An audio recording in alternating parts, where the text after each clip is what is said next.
which by the way, kale and spinach are not healthy for you at all. They're loaded with anti-nutrients, especially spinach. Spinach is probably the worst vegetable that most people eat when they're eating a healthy diet. Spinach has loaded with oxalates, creates inflammation in your gut. People juice spinach. Like, you want to stay away from spinach. It's one of the worst things you can consume. And almonds as well, by the way. Almonds are loaded with oxalates. It's something that I never eat. Almonds, almond milk, almond flour, like it'll create almond butter, I'm assuming. Almond butter, yeah. Yeah, I would stay away from too much of that. So this is following a very similar, familiar playbook for these kind of videos, where you identify a chemical, a substance in food that you say is unhealthy. Therefore, the food is unhealthy. You shouldn't eat it. It's nonsense. This guy doesn't know what he's talking about. Listen, yes, oxalates can bind calcium. They can bind some other minerals.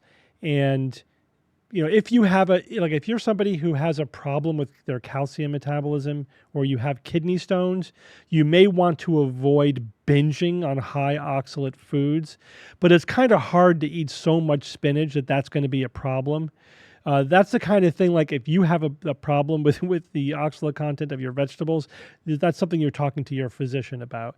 That's not something you need to avoid as a general strategy for having a good or a healthy diet.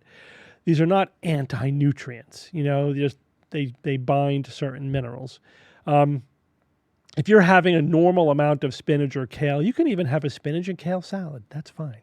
It's not going to adversely affect your nutrition. That's just silly. Also, to say, therefore, spinach is not healthy for you is ridiculous.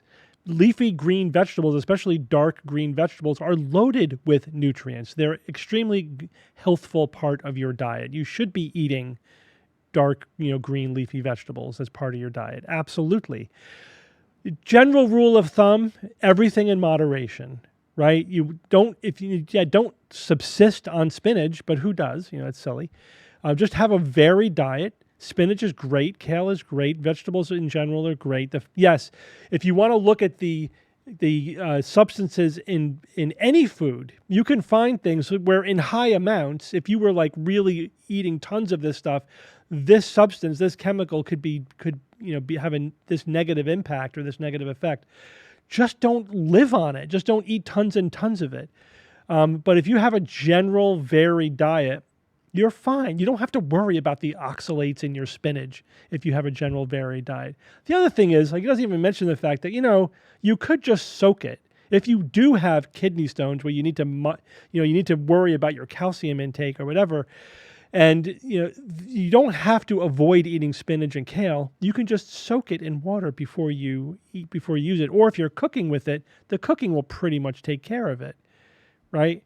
So just this simplistic approach of oxalate bad, oxalate in spinach, therefore spinach bad. It's ridiculous. You cannot understand nutrition that way. You shouldn't try to. If you follow that paradigm, there's nothing left for you to eat. Literally everything has something in it that in too high amounts, or if you were over-reliant on it in your diet, could have negative consequences. It's nonsense. Just have a varied diet and eat plenty of vegetables and plant material.